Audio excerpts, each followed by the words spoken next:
સ્વામીના વફાટ સામે આક્રોશ હવે વધી રહ્યો છે। વીરપુર ગ્રામ પંચાયતની બેઠકમાં મોટો નિર્ણય લેવાયો છે।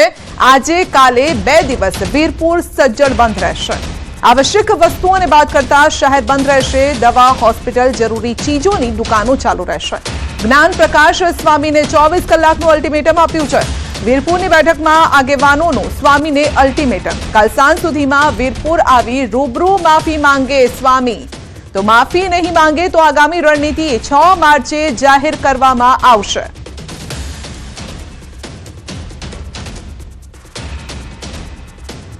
तो विवादित निवेदन बाद ज्ञान प्रकाश स्वामीए माफी मांगी, तेम छतां पण विरोध शमવાનું નામ નથી લેતો। संत शिरोमणि जलाराम बापा सामेनी विवादित टिप्पणी बाद नाराजगी वधी છે। यात्राधाम वीरपुરમાં પણ વિરોધનો વંટોળ ઉભો થયો છે। યાત્રાધામ વીરપુરના આગેવાનો અને ભક્તોમાં આક્રોશ છે। જ્ઞાન પ્રકાશ સ્વામીના નિવેદનથી ભારે રોષ છે। લોકોએ માફીની માંગ કરી છે અને સાથે જ આજે વીરપુરમાં એક બેઠક કરી રણનીતિ નક્કી કરવાનું પણ આયોજન છે। આ બેઠકમાં વેપારીઓ, સંસ્થાના આગેવાનો ઉપસ્થિત। તો આગેવાનોનું કહેવું છે કે આ નિવેદનને તેઓ વખોડી કાઢે છે। જો સ્વામી પાસે આવું કોઈ સાહિત્ય હોય તો તેને લઈ વીરપુર આવે। એક પુસ્તકના પ્રસંગમાંથી વાત કહી હોવાના સ્વામીના નિવેદન મામલે વીરપુરમાં રઘુવંશી સમાજના આગેવાનો અને ભક્તોએ કહ્યું છે કે જો આવું કોઈ સાહિત્ય હોય તો વીરપુર લઈને આવો અને અમારી સમક્ષ તે રજૂ કરો। સાથે જ સ્વામી વીરપુર આવીને માફી માંગે તેવી પણ માંગ ઉઠી છે। જલારામ બાપાના ઇતિહાસ સાથે ચેડા કરી અને ટિપ્પણી કરાઈ છે। સદાવ્રત જલારામ બાપાના આશીર્વાદથી ચાલે છે તેવું પણ આગેવાનોનું કહેવું છે।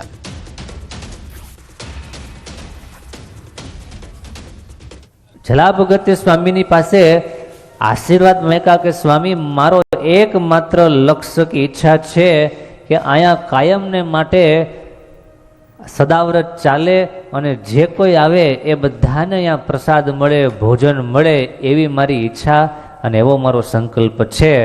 ગુણાતીતાનંદ સ્વામી કે બહુ સારું, તો પેલા અમને તો જમાડો। સ્વામી કે અમને તો જમાડો। જલા ભગત બહુ રાજી થઈ ગયા। બાપાના મહિમા વિષયક આ વાત કરેલી, જલારામ બાપાના કાર્ય તેમજ અયોધ્યામાં જે બાપાનો સદાવ્રત ચાલે છે અને ભગવાનનો થાળ થાય છે એ અંતર્ગત વાત કરેલી।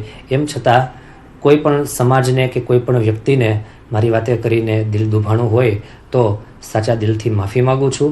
બોજલરામ બાપાના પ્રેરણાથી જલારામ બાપાએ આજથી 205 વર્ષ પહેલા અન્નક્ષેત્ર સદાવ્રતનો પ્રારંભ કર્યો, તે અવિરતપણે ચાલુ છે।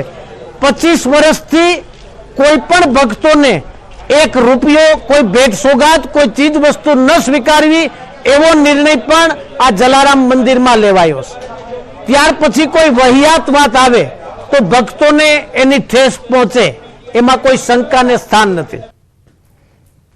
તો સ્વામીના વફાટ બાદ ભક્તોમાં રોષ પણ છે અને બંધ પણ પાડવામાં આવ્યો છે। ભક્તોનું શું કહેવું છે તે સાંભળો। ઇતિહાસમાં ક્યાંય ઉલ્લેખ નથી, માત્ર અમારી એક જ માંગ છે કે જ્ઞાન પ્રકાશ સ્વામી અહીંયા વીરપુર આવી નતમસ્તક નમાવી બાપાની માફી માગે અને જે એને તાત્કાલિક પુસ્તકો બનાવી અને પોતાનો સ્વબચાવ કરવા માટે છે એ પુસ્તક પણ પાછું ખેંચી લે અને રૂબરૂ વીરપુર આવી અને બાપાની માફી માગે। ને આખા ઇન્ડિયાની અંદર રઘુવંશી સમાજ અત્યારે બહુ આક્રોશમાં છે ને આને ગેરનીતિ આ ગમે એમ બોલી નાખે છે। આની પેલા સારંગપુરમાં હનુમાન દાદાનું એવું કર્યું હતું, આની પેલા કૃષ્ણ ભગવાનનું એવું કરેલું છે। બધા દેવી દેવતાનું આ બધું શું કરે છે, આ કઈ ખ્યાલ આવે છે ને આને પેલા છે ને પુરાણોની એની ખ્યાલ જ નથી ને આ ગાદી પર એમને બેસી જાય છે આ બધા। હવે આ જલારામ બાપા વિશે જે કઈ બોલ્યા હોય એને મંદિરે આવી માફી માંગવાની અમારા જેતપુર રહાણા સમાજની બધાની માગણી છે અને એ મંદિરે આવી અને માફી માંગે કે જે કાંઈ હું બોલ્યો છું એ મારાથી બોલાઈ ગયું છે અને આવું કાંઈ છે નહીં અને હું આમાં કાંઈ જાણતો નથી અને આના ભક્તો બધા છે એ કેવી રીતે વર્તન કરે છે, કેવી રીતે છે, શું છે એ હું કાંઈ જાણતો નથી અને ખોટી મેં આવી અફવા ફેલાવી છે એ બધા હું માફી માંગુ છું 1 વાર ને 1000 વાર। સમગ્ર સમાજના 18 સમાજના અગ્રણીઓ અને 18 સમાજનો જનસેલાબ વીરપુર ખાતે ઉમટી પડ્યો। અહીં સવારના પોરમાં હજારોની જનમેદની પૂજ્ય જલારામ ભક્તો અહીં ઉમટી પડ્યા છે અને ગામો ગામ આ જ્ઞાન પ્રકાશ સ્વામી વિરુદ્ધ પ્રચંડ જન આક્રોશ ઉભરી રહ્યો છે, ત્યારે આ જ્ઞાન પ્રકાશ સ્વામીએ વીરપુર આવીને પૂજ્ય જલારામ બાપાની માફી માંગવી જોશે, વિવેકતાપૂર્વક અને સભાનતાપૂર્વક. જો આ 2 દિવસની અંદર એ માફી નહીં માંગે વીરપુર આવી, તો આના ગામો ગામ ઘેરા પ્રત્યાઘાતો પડશે. અને આપના માધ્યમથી સરકારશ્રીને પણ નમ્ર નિવેદન અને અપીલ કરીએ છીએ કે ગુજરાતની શાંતિ દોડવાનો જે આ સ્વામીએ પ્રયાસ કર્યો છે, એમાં મધ્યસ્થી થઈ અને આને કોઈ બુદ્ધિ આપે કે તું ભાઈ જઈને બાપાના ચરણોમાં માફી માંગ. આ સ્વામિનારાયણ સંપ્રદાયમાં આવા ઘણા સંતો છે જેને શું બોલવું ગાદી ઉપરથી એ ખ્યાલ નથી આવતો. અને અમારા જલારામ બાપા છે, જલારામ બાપાએ ભોજલરામ બાપાની આજ્ઞાથી આ ક્ષેત્ર ચાલુ કરેલું, અને એ એમ કે જે ગુણાતીત સ્વામીએ ચાલુ કરાવેલું છે તો એ વાહિયાત વાતું છે. જે સ્વામીજીએ ટિપ્પણી કરી છે, ખરેખર સ્વામીજીને આનું જ્ઞાન નથી અને આ એક વાહિયાત વાત છે. આવી ટિપ્પણી ખરેખર કરવી ન જોઈએ. અને જલારામ બાપા છે એના ગુરુ શ્રી ભોજલરામ બાપા હતા, અને ભોજલરામ બાપા છે એના ગુરુ, અને ભોજલરામ બાપાની પ્રેરણાથી માતા વીરબાઈ અને જલારામ બાપાએ અહીંયા અન્નક્ષેત્ર મજૂરી કરી અને અન્નક્ષેત્ર શરૂ કર્યું હતું.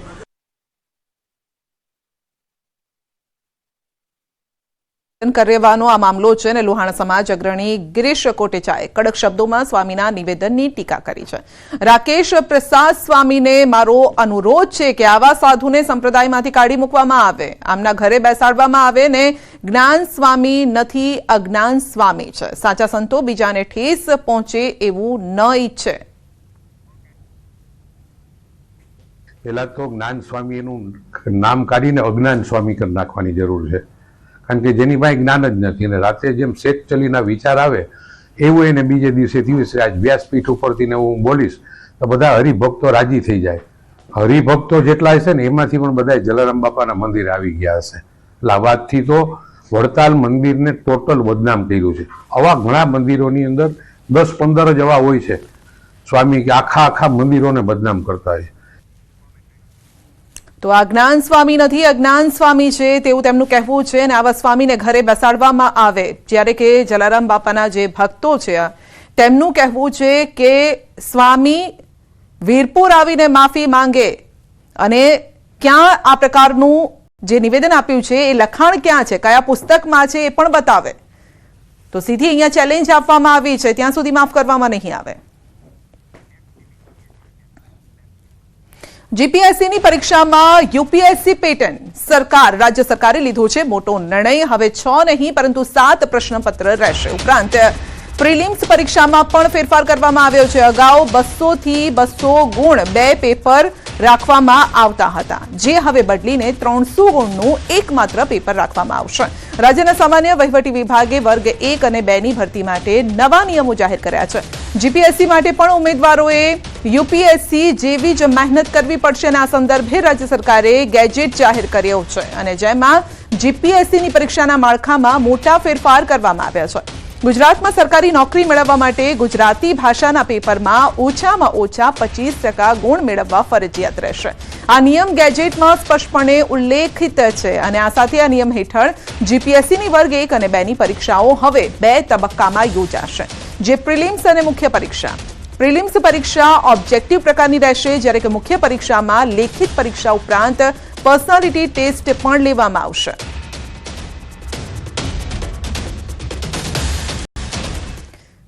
ગુજરાતમાં યુસીસી લાગુ કરવા રચાયેલી કમિટીની યોજાશે પ્રથમ બેઠક. કર્મયોગી ભવનમાં મળશે પ્રથમ બેઠક. કમિટીને યુસીસી લાગુ કરવા સંદર્ભમાં અભ્યાસ માટે અપાયો છે 45 દિવસનો સમય.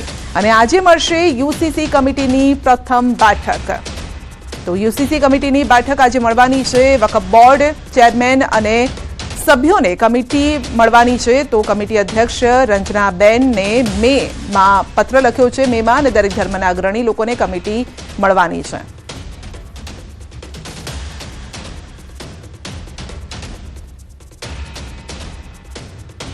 રમઝાન માસને લઈને એમસી કમિશનરની જાહેરાત. મુસ્લિમ કર્મચારીઓ સમય કરતા 1 કલાક પહેલા જઈ શકશે. એમસીની તમામ ઓફિસમાં કામ કરતા મુસ્લિમ કર્મચારીઓ માટે આ નિર્ણય લેવાયો છે. કર્મચારીઓ સાંજે 6 વાગ્યે 10 કલાકના બદલે 5 વાગ્યે 10 કલાકે એટલે કે 5 વાગ્યે 10 મિનિટે તેઓ ઓફિસ છોડી શકશે. જોકે કર્મચારીઓએ ફરજ પર સવારે 1 કલાક વહેલા હાજર પણ રહેવું પડશે. રમઝાન મહિનાને મુસ્લિમ ધારાસભ્યની મોટી માંગ છે કે શાળાના સમયમાં ફેરફારમાં નવો વળાંક ધારાસભ્ય ઇમરાન ખેડાવાલાએ કરી છે માંગ. માત્ર વિદ્યાર્થીઓને નહીં પરંતુ રાજ્યના તમામ મુસ્લિમ કર્મચારીઓને રાહત આપવામાં આવે તેવી માંગ કરી છે. તમામ લોકોને પોતાની ધાર્મિકતા મુજબ રહેવાનો અધિકાર છે. ગુજરાતમાં પણ મુસ્લિમોની વસ્તી 10% છે. તો સીએમને પત્ર લખીને માંગ કરી છે કે કર્મચારીઓને 1 કલાક વહેલા મુક્તિ આપવામાં આવે. શિક્ષણ વિભાગે તપાસના જે આદેશ આપ્યા છે રાજનીતિનો ભાગ છે. શિક્ષણ વિભાગમાં શિક્ષકોની ઘટ છે તેના પર પણ વિચાર કરવામાં આવે. જે સમસ્યા છે તેને દૂર કરવા કામગીરી કરવામાં આવે તેવી માંગ કરી છે.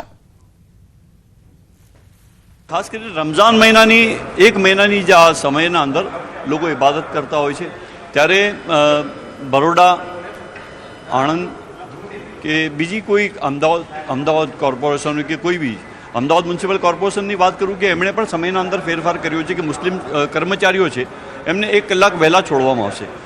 આ એક ધાર્મિકતાથી જોડાયેલો વિષય છે.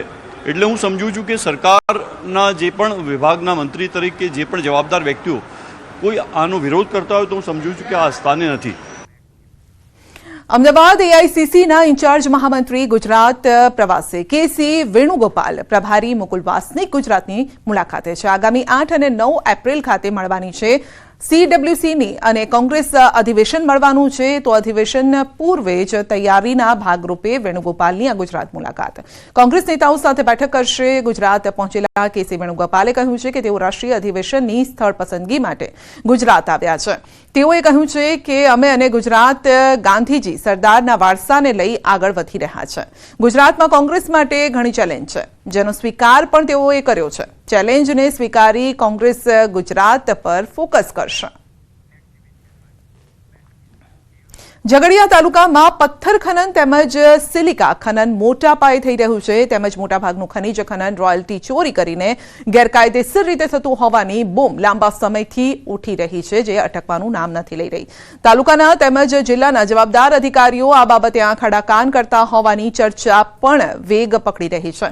ત્યારે રાજપારડી નજીકના ડમલાઈ ગામે ગેરકાયદેસર રીતે સિલિકા ખનન થતું હોવાની એક જાગૃત નાગરિકની ફરિયાદને લઈ ડેડિયાપાડાના પૂર્વ ધારાસભ્ય મહેશ વસાવાએ ભરૂચના સાંસદ મનસુખ વસાવાને આ બાબતે જાણ કરી.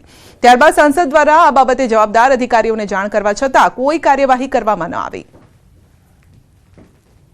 અમે જનતા રેડ સિલિકાની જે ચોરી થઈ છે ડમલાઈ ખાતે ઝઘડિયા તાલુકાની અંદર અમને જ્યારે માહિતી આપવામાં આવી એક જાગૃત નાગરિક તરીકે એક ડમલાઈના એક માણસે આપી અને પોતાનું નામ નથી આપ્યું પણ એમને વિડીયો અને અમને અપલોડ કર્યા અને મેં રાતે ને રાતે માન્ય આપણા સાંસદ સભ્ય શ્રી એમને મારા સોશિયલ મીડિયાથી એમને મેં લખીને મોકલ્યો, વિડીયો મોકલ્યા ને એમને તરત પછી ટ્વીટ કરીને એમણે અધિકારીઓને જાણ કરી. છતાં બી આજ દિન સુધી અધિકારીઓ આ સ્થળ પર આવ્યા નથી. ભરૂચ જિલ્લાના ઝઘડિયા તાલુકાના રાજપારડી પાસે ડમલાઈ ગામમાં કેટલાક ભૂમાફિયાઓએ સિલિકા કાઢવાનું મોટું કૌભાંડની શરૂઆત કરી. એ માહિતી ઝઘડિયાના આગેવાન અને ડેડિયાપાડાના પૂર્વ ધારાસભ્ય શ્રી મહેશભાઈ વસાવા અને મને મળી. તમે બંને લોકોએ આ જે ઘટના છે જે મોટું કૌભાંડ છે એને બહાર લાવવા માટે પ્રયત્નો કર્યા અને મારો હજુ પણ સ્પષ્ટ આક્ષેપ છે. મારા ગ્રુપમાં તો મેં વાત મૂકી જ છે. મારો સ્પષ્ટ આક્ષેપ છે આ જે પ્રકારે જે આ ખનિજ ચોરી થાય છે એમાં પ્રથમ જવાબદાર એ વિસ્તારની પંચાયત જવાબદાર છે, બીજા વિસ્તાર એના મામલતદાર જવાબદાર છે, ટીડીઓ જવાબદાર છે, પ્રાંત અધિકારી જવાબદાર અને પોલીસ પણ જવાબદાર છે. મહેસાણાના ઊંઝા માર્કેટયાર્ડમાં સિઝનની શરૂઆત થતા હાલમાં જીરું, વરિયાળી, ધાણા ઇસબગુલ સહિતના પાકોની મોટી સંખ્યામાં આવક થઈ છે. તો જીરાની 30 થી 32 હજાર બોરીની રોજની આવક છે. વરિયાળીની 7,000 થી 8,000 બોરીની આવક છે. હાલમાં જીરાના 3800 થી લઈ 4,000 ભાવ મળી રહ્યા છે. વરિયાળીના 1200 થી 7,000 સુધીના ભાવ ખેડૂતોને મળી રહ્યા છે. હાલ જીરામાં 30 થી 32 હજાર જેવી આવક નોંધાઈ છે અને 3800 થી 4,000 જેવા ભાવ ખરા અને એક્સપોર્ટ ક્વોલિટીના 4500 આસપાસના ખરા. વરિયાળીમાં 7-8 હજારની બોરી આવકો નોંધાય છે અને નીચી ક્વોલિટીની વરિયાળી હોય એ 1200 થી 1800 સુધીના ભાવ ખરા એના અને સારી વરિયાળીના 2500 થી 7,000 સુધીના ભાવ ગણાય. ભાવનગર શહેરમાં બારમાસી મસાલાનું વેચાણ જિલ્લા સહિતના ગ્રામ્ય વિસ્તારોમાં શરૂ થઈ ચૂક્યું છે. મસાલાની સિઝન ખુલતા જ વેચાણ શરૂ થઈ ગયું છે. આ વખતે ગત વર્ષની તુલનાએ તમામ મસાલાઓમાં 20%થી વધુ ભાવ ઘટાડો જોવા મળ્યો છે અને છતાં હજુ પણ ગ્રાહકો જોવા નથી મળી રહ્યા. ભાવનગરના મસાલા માર્કેટમાં મંદી સાથે બારમાસી મસાલાનો સંગ્રહ કરતા લોકો ખરીદી કરતા જોવા મળ્યા નથી. વેપારીઓનું કહેવું છે કે સમાજનો મોટાભાગનો વર્ગ આર્થિક સંકળામણમાંથી પસાર થઈ રહ્યો છે. મસાલા ખરીદી માટે લાઈન લાગતી તેના બદલે ગ્રાહકની રાહ જોવી પડે છે. કેટલાક વેપારીઓ એવું પણ માની રહ્યા છે કે મોટાભાગની ગૃહિણીઓ હોળી પછી ખરીદી કરતી હોય છે, તો ગ્રાહકો હોળી બાદ ખરીદી કરવા માટે નીકળશે તેવી આશા છે.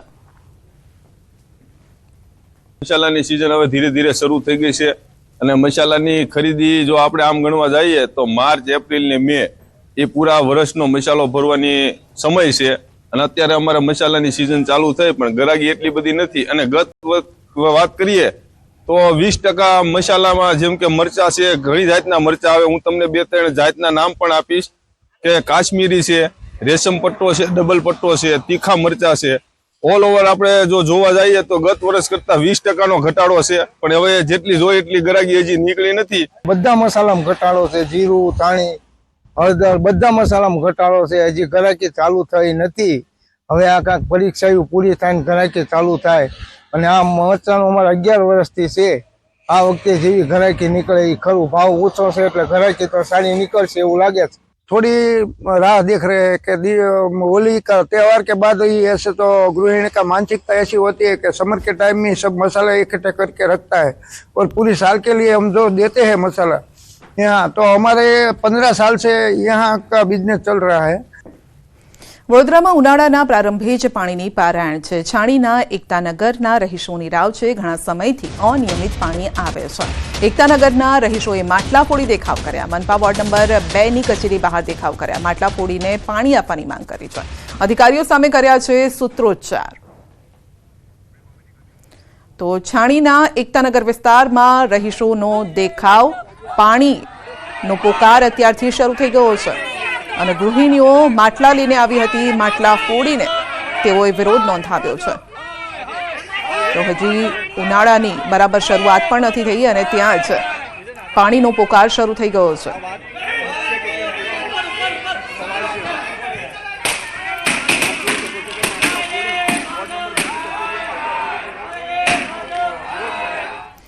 બુલેટિનમાં આગળ વધીશું નાનકડા બ્રેક બાદ.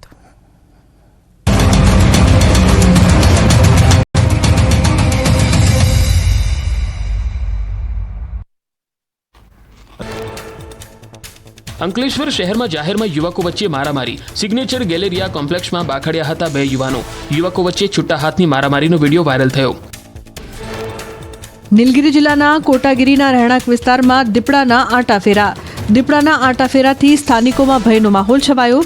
જંગલ વિસ્તાર નજીક હોવાથી અવારનવાર જંગલી પશુઓના આંટાફેરાથી લોકોમાં દહેશત. બીકાનેરમાં એટીએમ ચોરીનો નિષ્ફળ પ્રયાસ. સફેદ પિકઅપ ડાલામાં આવેલા શખ્સોએ દોરડાથી ગાડી સાથે બાંધી એટીએમ મશીનને ઉખાડવાનો કર્યો પ્રયાસ. બુકાનીધારી શખ્સો સીસીટીવીમાં થયા કેદ. કર્ણાટકના બેંગ્લોરમાં એટીએમમાંથી 30 લાખ રૂપિયાની ચોરી. સીસીટીવી કેમેરા પર શાહી છાંટી અને ગેસ કટરથી એટીએમ કાપી શાતિર મહિલા પૈસા ચોરીને છુમંતર થઈ. ચોરીની ઘટના સીસીટીવીમાં કેદ. મંડલા જિલ્લામાં જ્વેલરીની શોપમાં ચોરી. ગ્રાહકના સ્વાંગમાં આવેલી મહિલાઓએ કરી ચોરી. સોની વેપારીનું વાતોમાં ધ્યાન ભટકાવી મહિલાઓ કિંમતી દાગીના સેરવીને ફરાર. ચોરીની ઘટના સીસીટીવીમાં થઈ કેદ. નાલંદામાં અસામાજિક તત્વોનો આતંક. દિન દહાડે બજારમાં દુકાનદાર પર કર્યું ફાયરિંગ. સ્થાનિકોએ વેપારીને બચાવવા હુમલાખોરો સાથે હાથાપાઈ કરી. શખ્સો થયા ફરાર. પોલીસે તપાસ હાથ ધરી. ગોળી વાગતા વેપારીની હાલત ગંભીર. ઉત્તરાખંડના ચમોલીમાં થયેલા પ્રચંડ હિમપ્રપાત બાદ બચાવ કામગીરી પૂર્ણ. ગુમ થયેલા 4 કામદારોના મૃતદેહ મળી આવ્યા. સેનાના 7 હેલિકોપ્ટર, એક ખાનગી કંપનીનું હેલિકોપ્ટર રાહત અને બચાવ કામગીરીમાં સતત રોકાયેલું હતું. તાજેતરમાં થયેલી ભારે હિમવર્ષાથી પિથોરાગઢમાં ચીન સરહદ સાથે જોડાયેલ વિસ્તાર બરફથી ઢંકાયો. સ્નોફોલથી સરહદને જોડતા રસ્તા થયા બંધ. વહીવટીતંત્રએ જેસીબીની મદદથી બરફ હટાવવાની કામગીરી કરી.